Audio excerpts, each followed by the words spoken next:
Достар, қош келдіңіздер. Бүгін сіздермен бірге үй жағдайында өте дәмді болып шығатын жеміс қосылған пирог дайындайтын боламыз.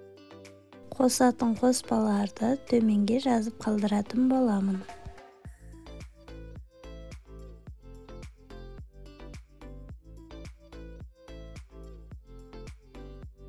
Жұмыртқаға қантымызды қосып, жақсылап араластыратын боламыз.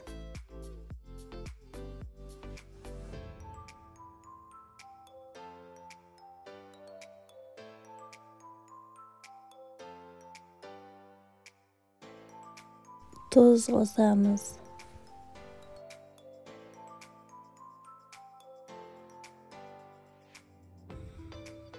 Су май қосамыз.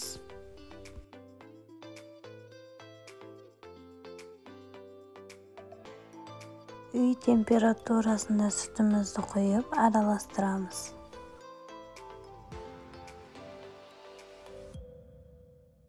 Ұнды қоса отырып араластырып, қопсытқышымызды қосамыз.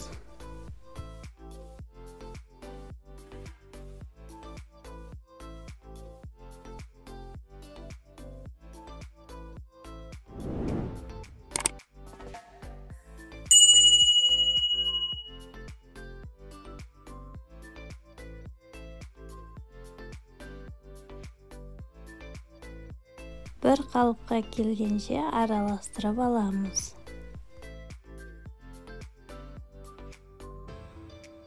Тоңазытқышта қатырылған қарақатты қостым. Өздеріңіздің қалаған жеміс-жидектеріңізді қоссаңыздар болады.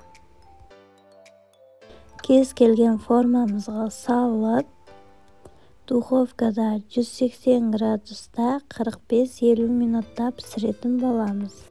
Пештеріңіздің қызуына қарай шпажкамен тексеріп алатын боламыз.